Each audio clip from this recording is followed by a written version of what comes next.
We have become accustomed to being governed by the dumbest ideologues. We have become accustomed to people dying by the hundreds of thousands on the battlefield.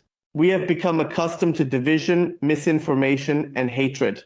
We have become accustomed to obeying and giving away our time. Yes, today, in this video, we will provide a demonstration of a way out of this situation. Video therefore share now immediately, subscribe to channel, make bell, and gladly comment what you think of it. Do not forget, we have recorded a new portfolio management masterclass course entirely free of charge. Can you register down here right away? Take the opportunity if you want to take control of your own wealth and benefit from the incredible movements in the markets that are coming our way now. Hannes, today we've prepared super exciting topics. Friday, always a great day, so let's start with the content now.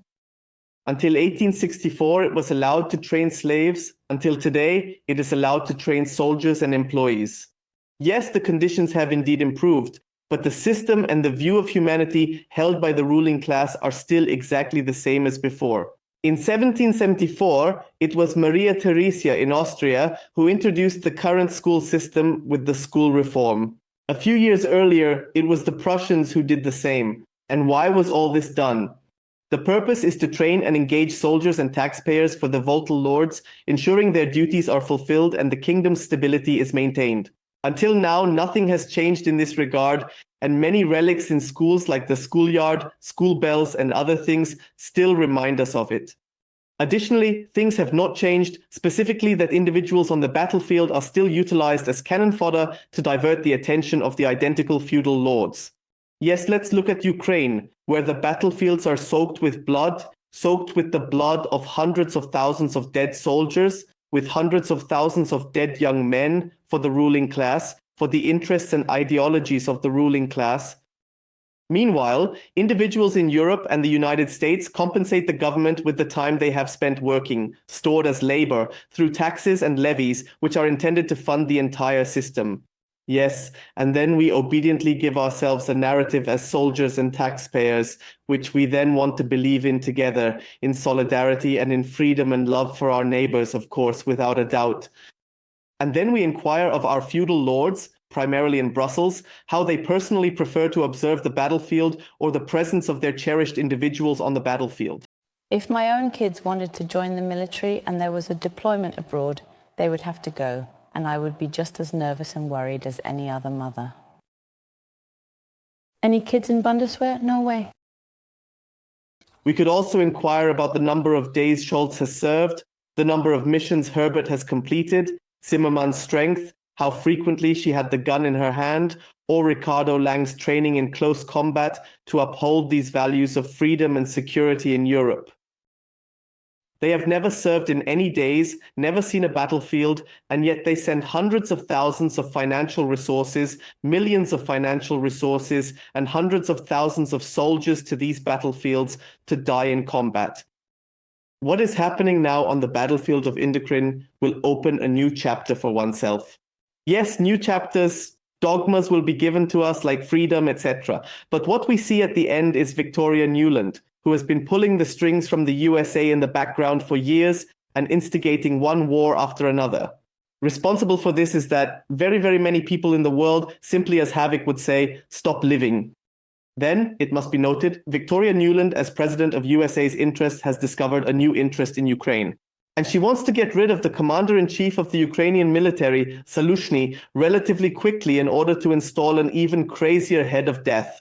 And indeed, there is already quite a lot going on in the background about Mr. Budanov, who is then to be appointed as the new commander-in-chief, and if he does his job well, of course, he may also succeed Mr. Zelensky as the new president. And one must already say, who is this Mr. Budanov and what task should he have? Then let's take another look at the large nuclear power plants in Ukraine. And if then an accident, an attack, whatever would happen, a radioactive cloud would be triggered towards Western Europe, yes, then of course we would have this alliance, which is so urgently needed from the perspective of the USA, so urgently needed from the perspective of NATO, in order to finally launch the official war against Russia. And one thing should be clear to all of us, and even if the Western media reports something different, but one thing is a fact. Russia has undoubtedly emerged as the clear victor in the ongoing conflict in Ukraine up to this point. Yes, Russia has had to endure a lot, Russia also naturally has massive losses which cannot be glossed over, but nevertheless I see that Russia is much stronger in Ukraine and in the world than the West would like to admit. And at the same time, the USA also has a debt problem. At the same time, the USA has a problem that a President Trump would declare the war with Russia as ended relatively quickly. And everyone should be aware we have elections in 2024. One must in and of itself, according to Victoria Nuland, take the offensive and then play on massive escalation. Because with this massive escalation, with this full alliance, the USA could kill several birds with one stone. Clearly, it is possible for one to once again revive the US gun lobby. Clearly, it is possible for one to further bring Europe to its knees and thus increase its dependence on the USA. And furthermore, one could perhaps also turn the tide according to the polls in the US presidential elections, or if all else fails, maybe even undermine the elections in the US in a warlike aspect. Before sharing video, subscribe to channel, ring bell, and write down below how you think situation will continue. Benjamin, how's the USA treating you? Hannes spoke about USA, now we'll delve deeper. The American state is a business, you must understand. It's not just a construct, but a clear business, and government, like any company, naturally has income, expenses, and often borrows money through debt, just like we do. And when it comes to governing a country, all taxes that the state collects, especially in America or in Germany, should actually cover all government expenses in some way. We discuss infrastructure, defense, interest payments on the debt, and all that goes with it. Taxes should cover the costs. We know, of course, that this isn't the case in the USA. Unfortunately, the opposite occurs instead. And the United States of America, as it is today, is the world's record debtor, and at the same time has an extreme deficit in its budget every year. So there is a large budget deficit. Let's take a look at a graphic now, Hannes. Let's show what happened here in 2020 during COVID times. One can observe clearly here that the revenues that the state possessed, which originated from tax revenues at a rate of 95%, were roughly around $3.4 trillion. But the expenses during the COVID years were $6.6 trillion. And overall, we're talking about a budget deficit to GDP of 16.17%. And these are, of course, very tough numbers.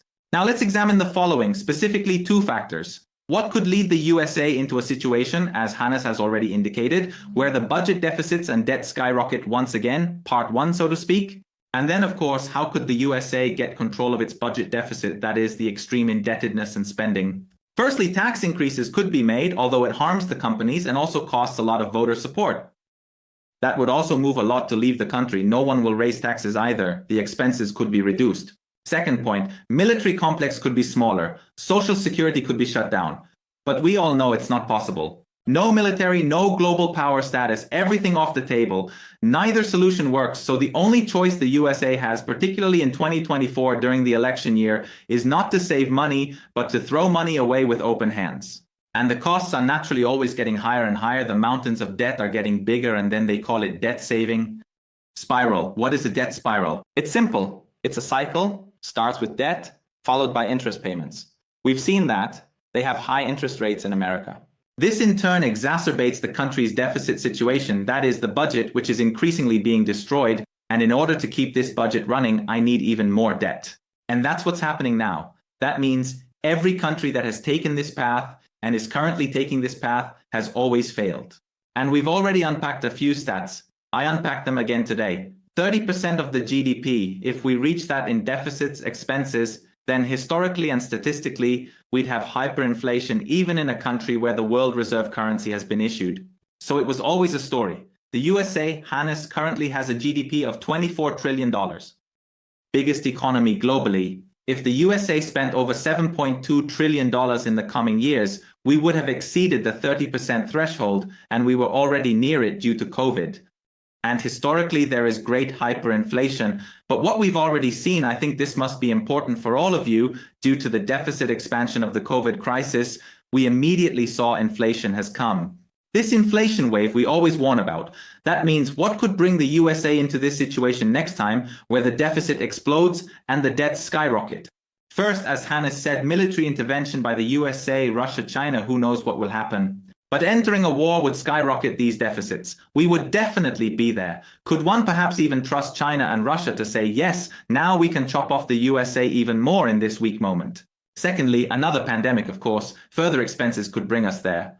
Or a mega depression recession like 1929 or 2008, which in turn could reignite the crisis. Finally, let's see the graphic, please. Current budget deficit USA, and here we see, if we look at it, we have a deficit of 6.5% of GDP. But crucial for everyone is to grasp the following. In this chart, we can observe that deficits have skyrocketed since 2000, particularly during recessions, i.e. real crises, when government spending has surged, tax revenues have plummeted, and the USA has once again plunged into this imbalance. That means since 2001, we have been in this catastrophic situation where more and more debt is happening. Interest rates are rising. We need more debt to increase interest costs. If a war breaks out now, Hannes, then we have the wildest scenario because there is no control over the expenses. And these debt crises, as currently in the USA, typically last 25 years and always end with the collapse and simultaneous total loss of confidence in the currency. When crisis generation is done, currency becomes bankrupt. And as I said, this period lasts 25 years. We started the whole thing in 2001. Predict USA's future in 2024-26. And the best part is, of course, you can also blame the evil Putin, the evil Russian, and of course, you don't have to take responsibility for all the problems yourself. Victoria Nuland is a guarantee that the war will continue to escalate. Victoria Nuland in office and dignity is a guarantee that we will see more of it in the USA, and we can prepare for it. To benefit from the video, subscribe, ring the bell. Don't forget, in every crisis, you can profit and maximize the opportunity at hand. You can grow from any crisis. In every crisis, one can also grow beyond oneself. And if you feel like rearranging the stars, finally taking your portfolio into your own hands, then down below linked is the free masterclass where you will learn in 3 videos the biggest mistakes that should be avoided now, but also the great opportunities that should be taken seriously now. In that sense, we'll meet on Sunday for an exciting video. Definitely tune in. It's about how we are all being poisoned, what is supplied to us through food, and how we can protect ourselves. So definitely restart it. Definitely switch it on, guys. Thumbs up, report ads. See you later.